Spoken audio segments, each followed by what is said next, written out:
Across Wales, people are already building a better future in their businesses, their communities and everyday life. GreenWales brings those stories to life.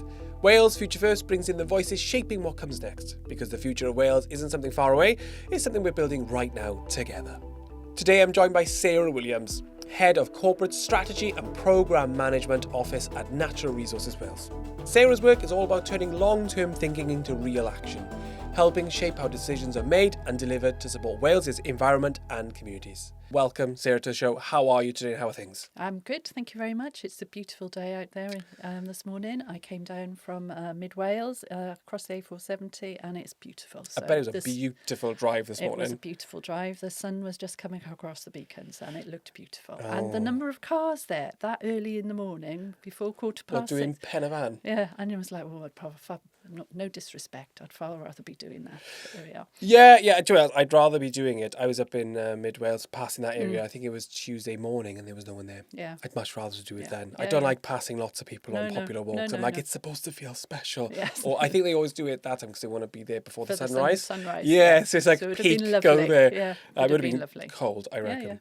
Yeah. We ask every guest the same set of questions to get a sort of broad perspective across Wales. So let's begin. Yeah. So when you think about Wales in 20 or 30 years, what does a good future actually look like? Well, I think that future is for nature and people to be thriving together in that we've got nature thriving, so rivers are clean, we've got otters, we've got birds, we've got, the rivers are, what we want them to be. Nature is restored. We can see the diversity of species across our landscapes and wildlife returning, our extinct species recovering and thriving across the whole of Wales, and all of us as individuals being able to benefit from that in our communities, with our families, and sort of providing opportunities for us as individuals and communities to strengthen our individual and community well-being. So it's supporting jobs, it's supporting our culture, our rich, diverse culture across Wales. It's supporting our health and well-being. So that's where I really want us to be striving for, and that's what we are striving for as NRW, a future where nature and people are thriving together. It's great to hear you say that. And what's nice with the Wellbeing Future Generations Act, you're seeing the sort of little grassroots of that already popping up across Wales. We were just talking about coffee flowers, and they're restoring biodiversity, they're tackling the floristry industry, shortening supply chains, but creating biodiversity sinks, etc., all in Tonrevel. Green Space SOS, they're building otter hides right next to council estates and putting new nature paths coming in as well. I was with Adele Nozada this week, who's we're in an ancient forest, and she's like a world famous forager. And you're seeing government bodies, councils, funding, housing bodies, all getting behind these companies and pushing them to the forefront. And it fills me with hope. So I definitely I didn't realise we had, I think it was in Bridgend by Black Mill, where they were building an otter hide. They said there's salmon there as well. And I was like, what? Salmon? You just don't think they're in our sort of areas. But I'm sure you're like, well, yes. They're on the TAF as well. So no, you absolutely, absolutely. So you know that it is there. It is there. It's really important that we remember that from the grassroots, there are things across Wales which are really starting to support the recovery of nature. But we've just got to get on and scale it up, because, that's the biggest challenge for us. And in scaling it up, making sure that work that we all do across our communities benefits those communities as well. And it sort of supports good green jobs. It really supports that community cohesion, which is so important to us. Yeah, and I think connecting those dots, as you say, absolutely. You can have those little projects doing great, but now we've got to sort of... And, people say partnership, I say collaboration. Yeah. Collaboration's far more powerful because you're sharing resources, sharing projects, sharing people, and it shares trust as well, which then builds something for the long term. You've got to, I think, otherwise it can't be done in isolation. It has got to be done involving the diversity of the communities that we are all here to serve, and giving them a stake in that thing so that they will continue to look after it as well. So it's I really love it. important. And that's what I see with projects. That's what they're doing is connecting the communities back to nature again. And people go, oh, where are you going to connect nature? But that's where we came from. Yeah. And actually, by us doing that, and people always go, I was talking yesterday and say we always want to go away on holidays. And where'd you go? You go to the beach. You go to nature. It's where we go to actually go and rest. And we should be bringing that in. So that's great. And that leads me straight on to what responsibility does your role carry in protecting the future? Okay, so for NRW has a really important role for nature and the recovery of nature, for acting for the resilience of communities to climate change, and for pollution minimisation. So really addressing poor quality water in our rivers, in our marine environment, and sort of managing and protecting and minimising the harm from development, from business industry, so that it's protecting people and their health as well as protecting nature. So we've got a really important role across nature, climate and pollution, and sort of really thinking about what that means for the future, for people, for sustainable development in general, and making sure that we are supporting the well-being of the economy of Wales. And I think it's important you say that, because it's a tricky balancing act with developments. If it's a new housing estate to give people housing, if it's permissions to go for new industry to happen, it's such a, I wouldn't say trade-off, but it is a difficult landscape to try and measure all those things up together to make sure nature doesn't get affected too much. But then also, because when people think sustainability things all about nature, but actually it's bringing prosperity to people as well. Yes, absolutely. And it's all, you've got to weigh all those things up together, and there normally is a halfway house between everything, where everybody, including nature, does benefit, even if it's a long-term benefit. But we do have to remember that, the latest NRW report called Sonar 2025, that sort of sets out we are required under the Environment Act, which sits alongside the WFG Act, we are required to produce this assessment of the sustainable management of natural resources across Wales. We've just published that. And it is clearly showing that although there are small pockets of action, we are still facing one of the most deprived nature economy, countries in the world. And so the call for action is really critical. It's not just about NRW doing that. It's about the whole of the public sector, private sector, third sector in Wales, acting together, using the infrastructure we've got in the Wellbeing of Future Generations Act. It's given us the tools. We all need to work now to apply those tools so that we can sort of think about the root causes of the problems and act in those systems. So when we're thinking about the planning system, when we're putting our houses, that they're not in the floodplain, and we take that seriously, because when we those decisions that planners or developers take now about where they site those houses, where they site those developments, will be locked in for the next 25 years or so. And, the room for manoeuvre as you as an individual becomes much more constrained. You've decided to build a house, you buy a house in a lovely part of Wales, but, if you weren't aware of the flood risk in doing that, then you are locked into a problem into the future. And I think as well, we have such a naturally beautiful country that when you say we're lacking so much biodiversity, so the resilience of a country, it's lacking so much, and we're in emergency. I think a lot of people, even myself sometimes, you do struggle to see it, because we've got the forests, we've got amazing mountains, we've got the lakes, but it's much more in depth than that. Indeed. And it's been building for a long time. Indeed. And I think we as the normal people out there, I've just got used to seeing what we see. We see the lovely lake, we go to the lovely parks, but it's all, the biodiversity's been degrading over a very long time. And we always say the flies on a windshield sort of thing. When I was a child, I remember going to Tenby from the valleys, and I think my dad had to pull over just because it was so covered in flies. Where now you can go to St David's and nothing. No. We have lost, if you think about, you're right in that example, if you think about our childhood and the things that we were used to seeing, the swallows, the swifts, the cuckoo. Have you heard a cuckoo yet this year?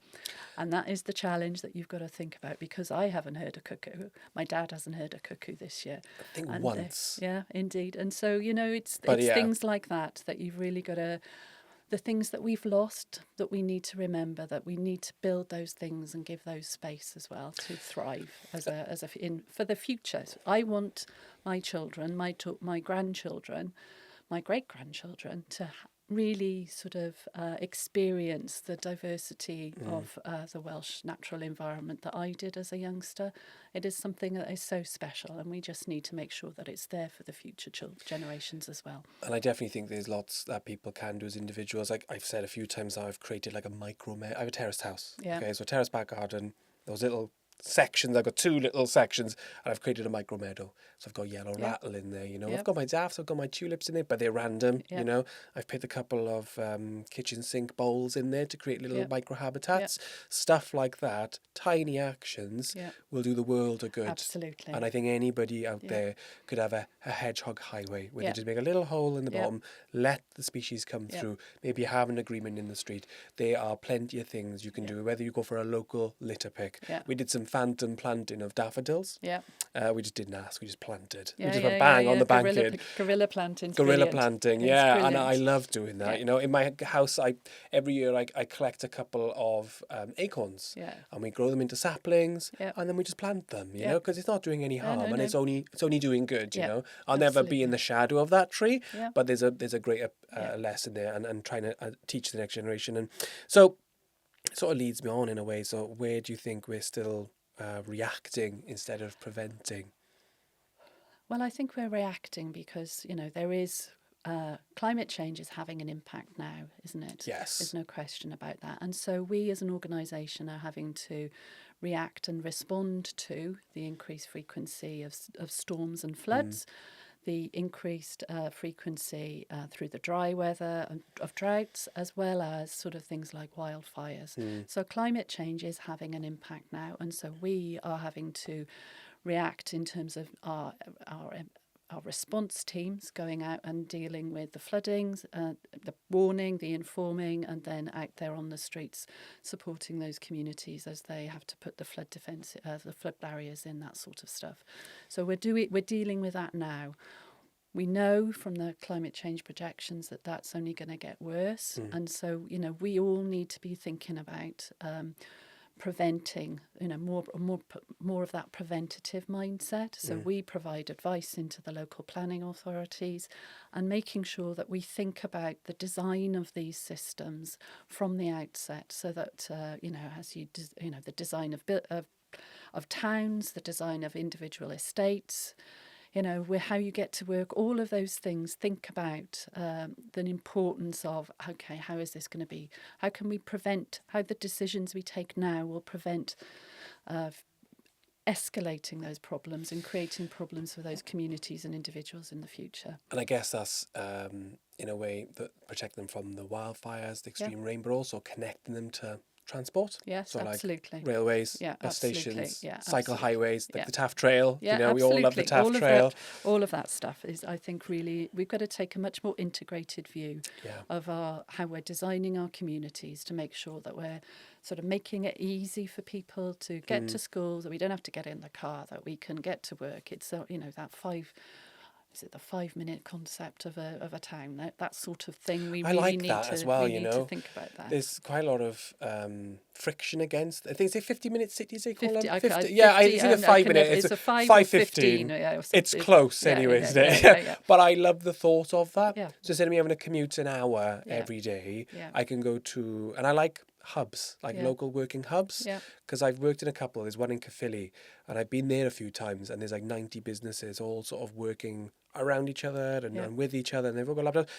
The collaboration, the cross-pollination of businesses and the ideas that stem from, it's amazing. The community feel between business, I love that. And I think when you're in siloed businesses or siloed areas, or you all go to the training, or the pressure, the stress, it all impacts on your life. But actually, if you can get on a bike, you can cycle to work, you could cycle home for lunch if you want to, you can go and pick up your kids up from school, you can, there's so many things you can do if you're a lot closer, I think. And you're connected into that community. You've got a closer, and you're putting money back into that community, but you're also understanding that community, hearing the voices, because you're closer to that community. Think about what they particularly need. I definitely think they can involve them in whatever you're doing, to be involved in whatever you're developing moving forward. Yeah, and I think that's a really important point is, a lot of these little Welsh towns and villages, they feel a bit forgotten and a bit detached. But actually, if we had something like a 5-minute, 15-minute, whatever it is, it's within a distance, city or feel like you can go to work in, we're just going to be revitalising these areas because that's what they used to be. Yeah. And I think with what happened in COVID and staying at home and working from home and having your meetings from home, I know these days I'm on the road quite a bit interviewing, but after we've done this today, I might go home and work the rest of the day at home because I'm pretty tired. Yeah.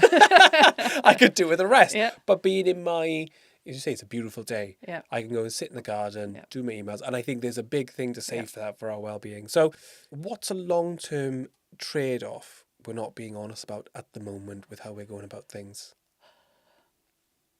I think what we need to focus, I've mentioned sonar. Yeah. Sonar sets out, if we're serious about nature's recovery, about communities being resilient to climate change and minimising pollution, then we need to recognise the big systems that we're part of. And that is the design of our communities, it's about our transport, it's about our energy. And we need those systems to recognise that they need to work for and act in the context of the Wellbeing and Future Generations Act. Us providing our preventative advice about flooding feels a bit late, if you see what I mean. Yes, it needs that system, that planning system really, and all of those different parts of that system need to come together. They need to collaborate, they need to share insight, and they need to listen to each other to actually understand. And we can then all act in a common understanding of the issue, use our particular bits of legislation and powers to do the bit that we can contribute to resolving it. We can't do it on our own. I'm really, really clear. We're really clear on this. Solving the nature, climate and pollution crisis is not NRW's job alone. It requires a collective effort across the whole of Wales to act on this. But we need to really come together, and we can come together within our communities, and that's really, really important, but we also need to come together across those different systems to actually come to a shared understanding of the opportunities to do things differently, to change the legislation, to change the funding mechanisms, and to possibly even change the governance. But it really does need that sort of collaboration across as well as within our communities. I'm glad you said collaboration, because I was always going through my head during that entire hour. It just means it just is collaboration, because it is exactly that. It's yes, you have your own areas of expertise, but a good thing for Transport for Wales is doing this year, which I know about locally because they've electrified. They were half-hour timetabled journeys. They're going to be 15-minute, which means a walk up and go service, which means it's much more accessible to people. It's going to be a quicker service, and that's the sort of joined up thing. So there'll be less cars, less pollution, more opportunity, more investment in structures like that, and then hopefully it can be rolled out further and invested throughout Wales as well. Dŵr Cymru doing a huge investment at the moment across their sites, which will hopefully help the watercourses. I know in the Rhondda, the Victorian style waste systems are still in place, and that has a huge impact on the rivers. Yeah, absolutely. So hopefully, in the next 10 years, maybe we'll see new systems come in, and that will just help clean up. I always want to put, I don't think you can do this in Rhondda, put the wiggle back into the rivers. No, I don't think you can. I don't think you can. They're so built up. No. I got a picture sent to me of, I'll show you it. You'll love it. It's, I live in I won't say exactly where I live. I live in Treorchy. And there's a picture of my street, and it was before the Park Day was built. Right. It was before the river was controlled. And it's got a wiggle in it. Okay, that's very cool, isn't wow, it? that's amazing to see that. But it shows you when we have heavy storms or lots of rain, the river level gets so high because it has nowhere to go because of the way we've engineered them. And I think where possible, it's slowing the flow. And weirdly, I go back to really grassroots. In my garden, I've got a greenhouse and some raised beds. Nothing insane. I just try to do some tomatoes and stuff every year out of water. But I've noticed climate change happen within my garden because I'm 6 water butts in now. Because last summer I was doing 1 water butt a year, just adding a bit more, and I kept being like, get to like August, and I'm running out of water. I'm having to go inside and use the tap water. So last year I was down to the literally, no lie, the last watering can before the rain came. I had 6 water butts.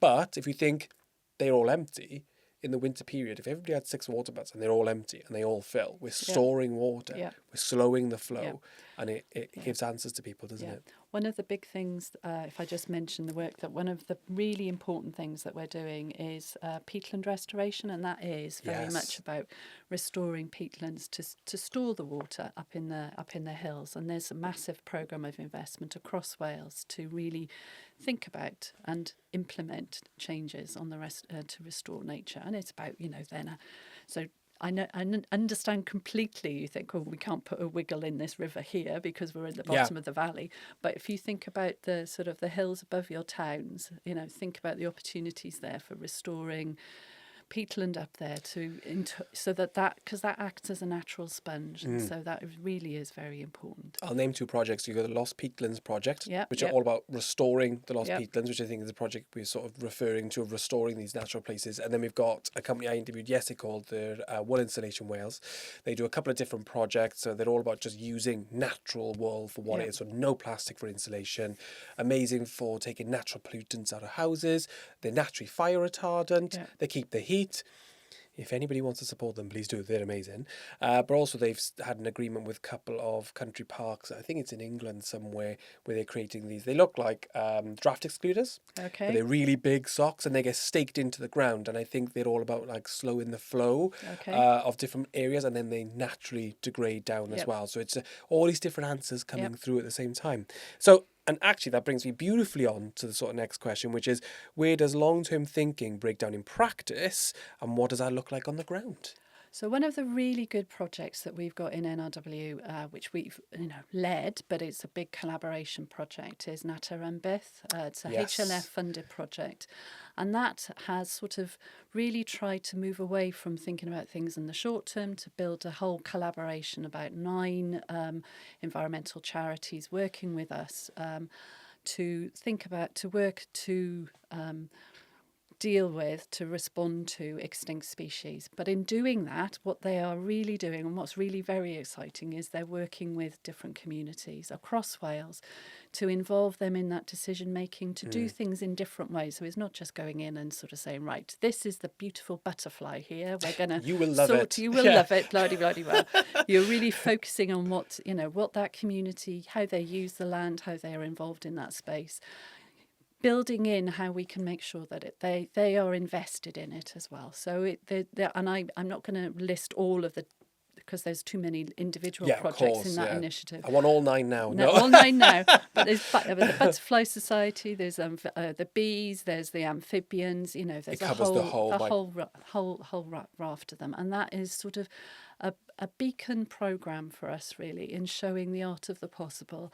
And we then need to be able to scale up and work from that, taking those lessons, what we've learned, how we've tried different ways of involving people in that, and using the arts and other things like that, just to sort of really learn the lessons and be able to then start to scale it up. You said the arts there, and I always think you've got the scientists who do the really important work, and then you've got the arts who translate it.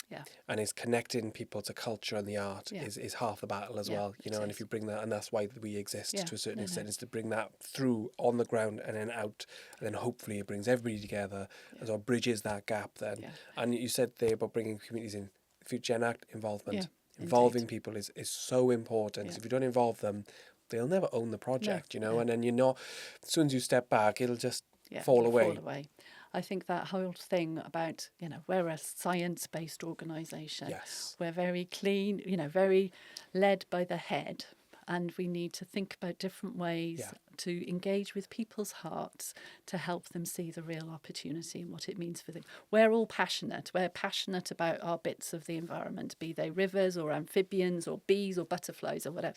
We're an organisation of really truly passionate people, and we need to, but it's rooted in science. We need to find a better way of reaching out so that we share that passion and that commitment, and people can use that insight and expertise to help them as well. And I definitely see that improvement across NRW sites. Like in information boards, like paths and nature. I've seen a huge transformation in the last 10 years, and it's much more engaging. So it's great to see that it's happening and it's continuing to evolve and explore as well, which is great. So it's a nice one. And they're all nice. I always say it was a nice one. I'm like, it's like I've asked a horrible question. It's not a horrible question. Here's another question for you. If Wales fully embodied the spirit of the Future Generations Act, what would feel different, do you think, day to day?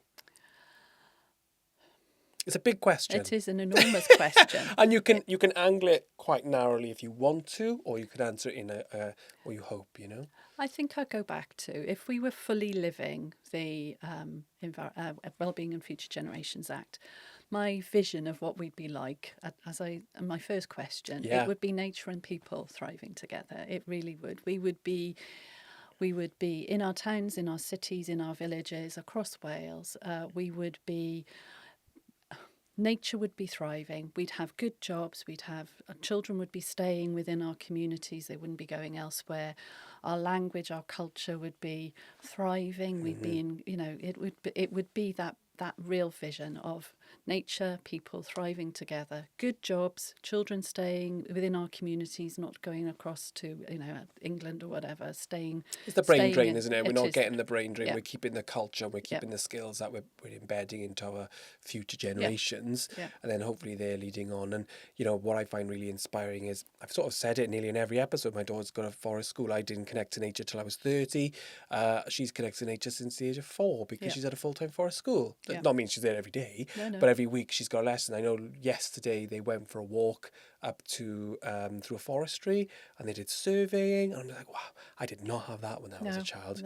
So I'm really excited for her future of what she demands to see of Wales, because I think it will be a Wales which has nature knitted into it, and right now when I walk to school, it's behind a comprehensive, so we walk on like a main road, but there's a forest and there's no houses, and the birds that we hear, and we download things like the Merlin app, and we had Gareth Banks here a little while ago, and the stuff that he was showing me in the hacks, and I'm not a birder, but it's just that passive knowledge and that excitement, and in a lot of ways, when I say well-being, feeling good, feeling connected, getting those lovely wins, and just starting your day off in the right way. When you said you drove down this morning through the Brecon Beacons, beautiful day, what would the effect have been like if you drove through a city for an hour and you were bumper to bumper compared to driving through the Brecon Beacons, beautiful day, hearing birdsong, it's spring. There's so many positives. Definitely, as people say, spring has sprung, and I'm like, it's springing. It's literally springing all over the place right now. So if someone watched this conversation in 30 years' time, what decision would you hope Wales made today? I think it would be really scaling up the good stuff that's going on across Wales for nature, for climate, for pollution, and we've scaled it up.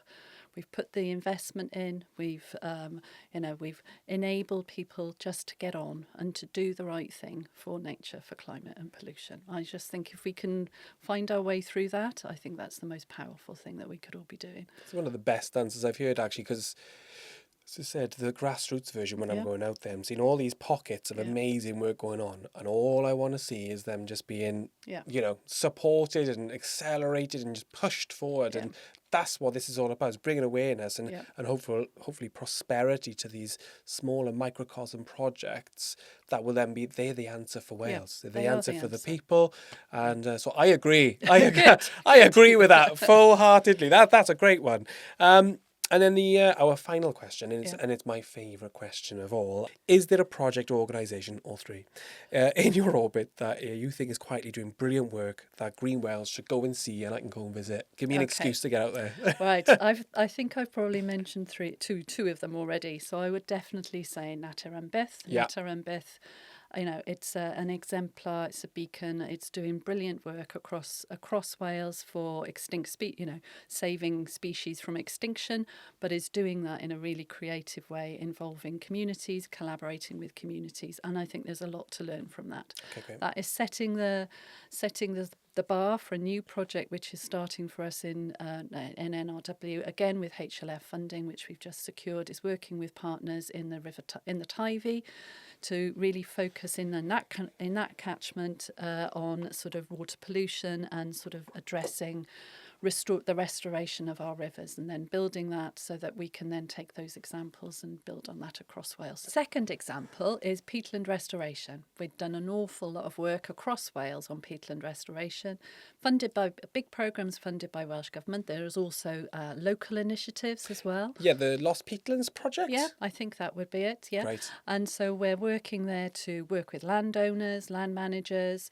to sort of look at the peatland, to restore the peatland. You know, quite a lot of heavy lifting kit goes on. It's very exciting stuff happens there.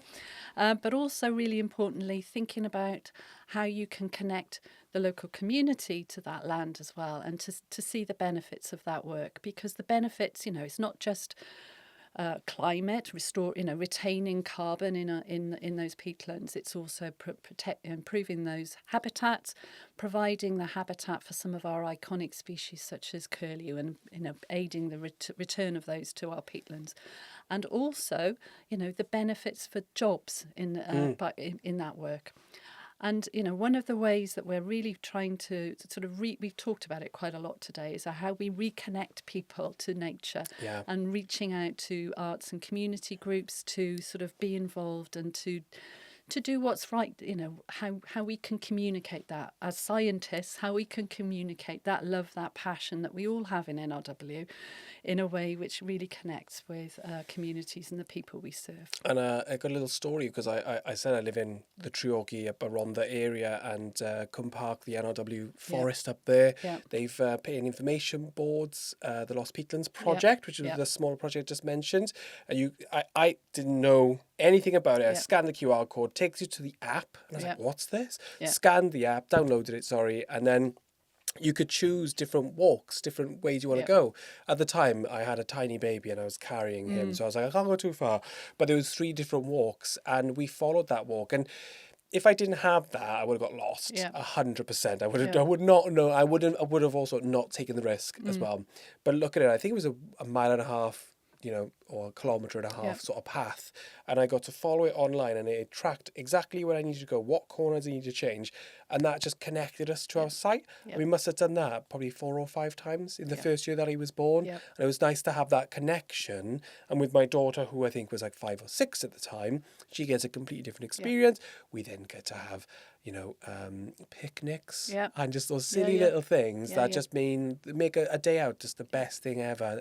And that connection to nature. And we've done that walk a load of times. And we weren't aiming on doing that. And when that happened, that was really special. So that's my second one.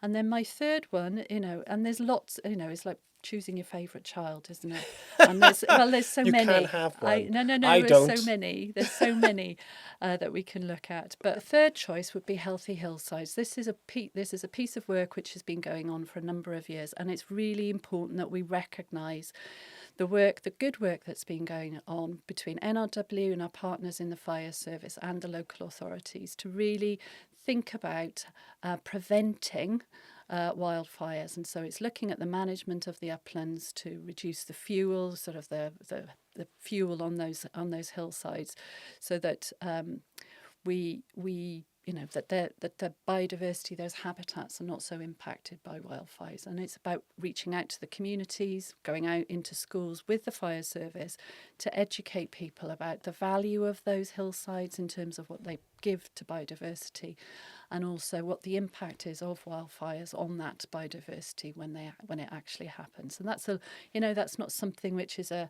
go in, do it, and then you walk away. That requires sustained involvement in those communities to build understanding, to build opportunities, so that people recognise and value what's on their doorstep. I think what's really inspiring there, because I live in the valleys, I see wildfires being lit, and it's heartbreaking to see it, but the thing where I just talked about my daughter, if she goes out and surveys and see all the amazing butterflies and invertebrates and aquatic life, maybe then they wouldn't be so likely to want to light fire to an area. And I think it's all about involvement, isn't it? It's getting people involved. It's inspiring them what we have. It's trying to inspire people to be connected and to want to get involved naturally.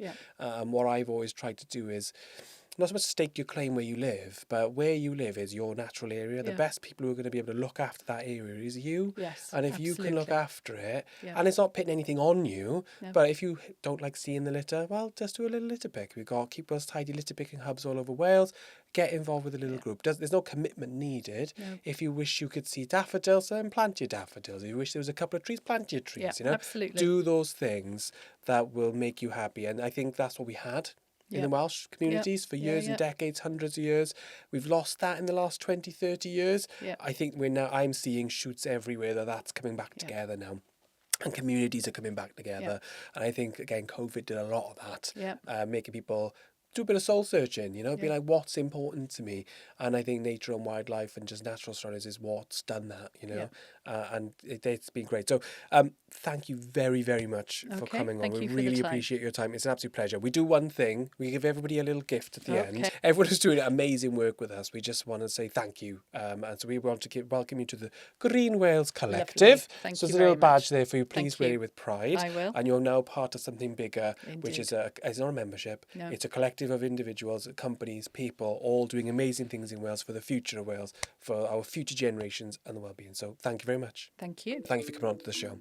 This is Wales, building a better future together. Big thanks to Afango Powering Sustainable Productions for making this possible. You're watching GreenWales, Wales Future First. If you believe in the future of Wales, support it. Like, comment and subscribe.